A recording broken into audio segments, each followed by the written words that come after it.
My name is Kelly. I'm married to the man of my dreams and living in a beautiful apartment in the city center. We're close to all the action, our work, the nightlife, our friends, and the best shops in the district. We were happy. I and Damien had a son, and I was pregnant with our second child. I liked his family. Damien's sisters were great to hang out with, and his older brother was like an older brother to me too. I never had siblings growing up, so to find siblings in Damien's family was a blessing. I never knew to expect it. His father was a kind man who was reserved but loved to spoil his children. It wasn't unheard of to go to pay the bill and learn that his father had called ahead and paid for them. It was nice to be a part of a family. The mother, however, was a different story. I can't begin to imagine what Damien was thinking when he settled for you. And I guess there's no going back now, is there? Since you've got yourself knocked up. Damien and I are in love. I don't know why you're so against us. If you don't know, then you won't understand. Just know that being pregnant doesn't mean you can lay about. I have a job. Oh, I see how it is. You think having a job excuses you from household work? You're a wife and a mother. You can't just avoid the work because it's convenient for you. Honestly, what a disgusting work ethic. I could feel my stress levels rising already, but my doctor already warned me against letting myself get worked up. I just chose to ignore her hurtful comments and get on with my work. My company is a publishing house, so I don't need to be in the office every day of the week. The nearer I got to my due date, the more often I chose to work from home. You might have Damien fooled, but I know it's not a real job. You're just on your damned computer all day. I work on my computer. Everyone does. Would you like a coffee? Are you trying to kill my godchild before it's even born by drinking coffee? I hated it when she shouted at me, but she seemed to revel in how red my face would get when I was holding back either tears or angry words. It's so unfortunate how plain-looking you are. His high school girlfriend was so pretty. She had the nicest hair. I don't know why he'd settle for you. I'm eternally grateful that he's no shallow enough for that to matter. Now, coffee. I'm going to have a cucumber water myself. I don't trust you a second to make consumable coffee. I'll do it. That way I can be sure you're not drinking any either. That's fine. It was actually agonizing to have to sit around and listen to her complain about me in whatever way she finds most amusing at the time. It's not always unbearable, but today, Damien is working late, and he'd forgotten to warn me that his mother was going to spend the day as her home was being renovated. If I'd have known, I'd have gone into work. I kept mostly to myself for the rest of the day, but I could hear a lot of movement and muttered obscenities from the next room. She was baiting me, and I wasn't going to take it. I left her to her mission, and figured that Damien could handle it. True enough, Damien came home later that evening and complained loudly to his mother about her interfering ways, and how she shouldn't just move stuff around the house. Well, I wouldn't have to if she had offered to help. I could tell by the way she said she, like it was a dirty word, that she was talking about me. We've talked about this, Mother. She's my wife. I love her. She's as much family to me as you are. Stop treating her like this. Oh, my poor baby. She's turning you against me. Mom, give it a rest, okay? Kelly is a good person. She's a hard worker. And I won't hear any more of your awful rhetoric. Naturally, I hoped that that would be the end of things, but I knew it was too hard for her to go cold turkey on the insults. The next weekend, we all attended her birthday party at a lake house. I kept myself out of the sun. I was 7 months pregnant and I didn't want to overheat while carrying around the giant lump on my stomach. Are you just going to hide away in here all day? Take these trays of canapes down to the poolside. And be fast. I need you to take these jugs of margarita too. She didn't let me sit down. While everyone else was busy setting up the gazebos and tables, I was going up and down the hill in the heat carrying the food and drinks down. I started to feel tired immediately, but by the 5th trip, it was morphing into sickness. Don't slow down. We've got the guests coming in 30 minutes and everyone is busy. Hurry up. I felt, for the first time, like she wasn't being unreasonable. Everyone was busy setting up, and I had no business sitting to the side and doing nothing. I wanted to be helpful. I don't feel great. I need to take a rest. Don't you dare. After all the work I've put into this special day, you can't even give up a minute of your time to help? Carry these boxes down, you ungrateful swine. It was the last batch of things she needed me to take down. I thought maybe, if I did this, she would let me rest in peace without having to suffer through her barrage of insults. I've got a headache and my ankles hurt and I feel woozy, but if I can just get this done, then it's okay. I took the box down and put it on the table, but then stumbled. Kelly, are you okay? Goodness, you shouldn't be out in this heat. Come in the shade. Sit down. You look sick. I'll get you some ice water. Sit down. No, I need to help. What's going on here? She's been out and working in the heat. She's unsteady on her feet and growing pale. Kelly, what were you thinking? I needed to help. Kelly, you lazy lump. Get up here. I've got more stuff you need to carry. Kelly, where are you? Get over here now. Mother, you've been making her work in this heat? Are you serious? She's 7 months pregnant. I don't feel very well. If there's any place you want to fall ill, it's with Damien's older brother around. He's a doctor and very caring. He helped me lay down on the bench and put a cooling cloth on my forehead. Unfortunately, it didn't help. Blood started to pour down my legs, and I was rushed to the hospital. Mother, you did this. She's ruined my birthday celebration with her histrionics. How dare you? I'm so sorry, Kelly and Damien. There's nothing I can do. Damien's brother explained that due to emotional distress and physical stress, my body couldn't recover. I lost the baby. Mother, you know how dangerous it is to have someone pregnant working so hard. How could you? You should have told me you wanted to stop. I tried. You accused me of being selfish and trying to ruin your day. I did everything you wanted and you ruined my life. How could you? Damien and I were devastated. My brother and sister-in-law forcibly quit their mother from the room.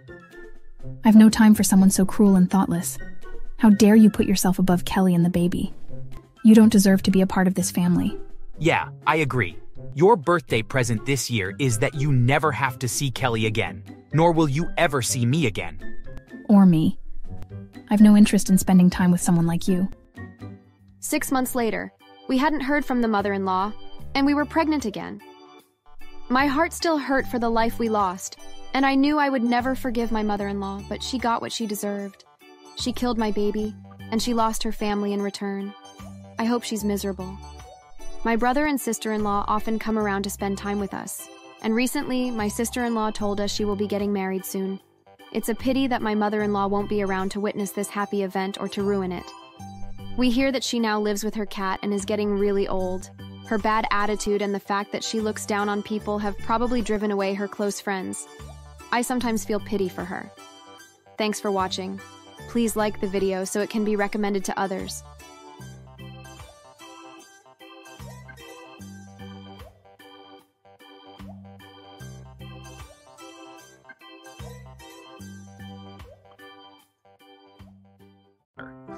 That's the problem, Mrs. Langston. Lindsay confided in me that when she and her stepfather are alone together, he touches her inappropriately, and he tells her to keep it a secret so neither one of them will get into trouble.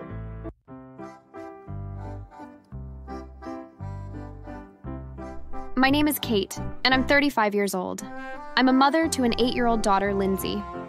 I had her during my marriage to my ex-husband, which only lasted a few years. Frederick had started out as a loving guy, and I was sure he was my soulmate. We met just after I graduated from college when I bumped into him in a coffee shop. I didn't see him as I turned to leave and we collided, making me spill my coffee all over him. Frederick was understanding about what happened and even bought another coffee for me. After that, we ended up staying in the coffee shop, talking for hours. He was fascinating. At the time, he'd just gotten a job as a veterinary assistant, and he would tell me about all the animals that he'd help examine and treat. I loved to hear about his work, and I especially loved the way he would light up when talking to me about it. He had a passion for helping animals, and I couldn't help admiring that part of him. After a few years of dating, Frederick proposed to me, and I said yes. We were married later that year, and 12 months after that, I became pregnant with Lindsay. At the time, I couldn't have been any happier. Frederick and I had been talking about starting a family of our own for a few months at that point, and when I found out that we were having a baby, I knew I was ready to become a mother. I broke the news to Frederick that night, and he took the news well. Honey? Yes, dear. I have some very exciting news for you. Well, what is it? Don't keep me in suspense. I'm pregnant. We're going to be parents. You're pregnant? Yes. That's wonderful. This is exactly what we've been preparing for. That night, he kissed me and held me tight, and we stayed up half the night going over baby names we liked. Throughout my pregnancy, Frederick was there at my side, making sure I was healthy and that all of my needs were met. He attended every doctor's appointment with me, and every day we both got more and more excited. I was healthy for all 9 months, and one day my water finally broke. I was ecstatic. Except my excitement disappeared when I couldn't get a hold of Frederick. He'd gone into work that morning and told me to call if anything happened. He promised me he would pick up the phone as long as he wasn't treating a patient. But when I called, the secretary said that he had never arrived at the building. I was worried about him, but I had to think about getting to the hospital since I was going into labor, so I called one of my friends to drive me. Hours later, after our sweet baby girl was born, there was still no sign of Frederick. I was beginning to worry about him. Since giving birth, my friend had gone outside and tried to call him multiple times, all with no success. Then a police officer walked into my hospital room, and immediately I got a sinking feeling in my stomach. Are you Kate Langston? Yes. What are you doing here, officer? Ma'am, I'm very sorry to have to tell you that your husband, Frederick Langston, was killed in a car crash earlier today. When I heard that, it felt like my whole world had shattered. It was the most difficult challenge of my life to have to continue on without my husband and the father of our child. I loved Lindsay, and it was my greatest joy to raise her, but it was also the most difficult thing I had to do by myself. At times, it felt like I was completely alone, even with my friends stopping by to help sometimes. It took a few years before it felt like I could breathe again and talk to Lindsay about her father without wanting to cry. After Lindsay turned 12, my friend Christine introduced me to my current husband, Jeremy. He was friendly and wanted kids of his own, so she thought we would make a good match, and that having another person to parent Lindsay would make things easier for me and my daughter. Jeremy and I got along well, and having him in the house did help alleviate some of the stress of parenting, not to mention how well he got along with Lindsay. On nights I had to work late, Jeremy would stay with Lindsay and make sure she was taken care of, and oftentimes would spend as much of his free time as he could bonding with her. With the comfort I felt being around him, and the way he got along with my daughter, I couldn't help accepting his marriage proposal. That was about the same time I started to notice some changes in Lindsay, but I didn't think anything of it at the time. After our wedding, I started to notice Lindsay's grades slipping, and she began to grow more and more quiet and reserved. She started to drift away from the sweet and friendly little girl that I'd raised. At the time, I thought that maybe she was being bullied in school, so I approached her teacher and asked how the other students had been treating her. Only the teacher, Ms. Parker, said that Lindsay, before she'd started shutting people out, was friendly with a lot of the students. Most of the class was able to get along with her, and the rest didn't mind Lindsay. I was at a loss. I didn't know what was going on with Lindsay and how to help, so one night I went into her room after dinner and asked her, "Lindsay, honey, is there something going on?" Lindsay wouldn't look me in the eyes and didn't answer my question. She didn't say anything at all. Whatever was happening, she wasn't comfortable telling me about it. And while that broke my heart, I decided not to push the issue. I told Jeremy about my concerns, and he immediately reassured me that I shouldn't be worried. It's all right, sweetheart. Maybe Lindsay just has some kind of learning disability, and it's making her self-conscious. It's nothing to be scared about. Jeremy made a good point, so the next day I started looking into getting an appointment with a specialist to see if Lindsay had some kind of learning disorder. A few days later, the doctor could see us. So after Jeremy left for work, I brought Lindsay in and waited for the doctor to talk to me. After a few hours, the doctor invited me into his office and sat me down. What he said next completely shocked me. Mrs. Langston, after a thorough examination, I found that Lindsay does not have a learning disability. Oh, that's wonderful. But then, what's going on with her? Why is she quiet and not doing well in school? That's what I really need to speak to you about. The reason Lindsay isn't doing well in school and is shutting people out is because of her stepfather. What? Jeremy? That's not true. He adores Lindsay. He spends as much time with her as he can. He helps her with all of her homework and tucks her into bed at night. That's the problem, Mrs. Langston. Lindsay confided in me that when she and her stepfather are alone together, he touches her inappropriately, and he tells her to keep it a secret so neither one of them will get into trouble. I couldn't believe what I'd heard. My husband had been molesting my daughter? I almost didn't want to believe it, but I did for Lindsay's sake. As awful as I felt hearing about it, she was the one suffering, and I had to put her well-being over my feelings. Is there anything I can do to help Lindsay? The doctor advised me to take Lindsay to the hospital so a couple of doctors could examine her, and to find a therapist that she could talk to. He also provided me with several resources for family members of abuse victims to help me help my daughter. He also told me it would be beneficial to keep Jeremy and Lindsay separate. I was way ahead of him there. I had absolutely no intention of allowing that bastard near my child anymore. For now, I would be able to stay at a friend's place with Lindsay. She would keep it a secret where we were so we wouldn't have to worry about him trying to find us and bring us back to the house. A few days later, I was searching for a good divorce lawyer and stumbled across the page of Jeremy's ex-girlfriend. He'd mentioned her a couple weeks into our relationship, and he made her out to be some kind of villain. Back then, he seemed trustworthy enough that I never questioned him. Of course, I knew better now. I scrolled through her page and found out that she also had a daughter. I wondered if Jeremy had abused her too, so I reached out. Her name was Jennifer, and she confirmed my suspicions. Jeremy had sexually touched her daughter in secret during their relationship.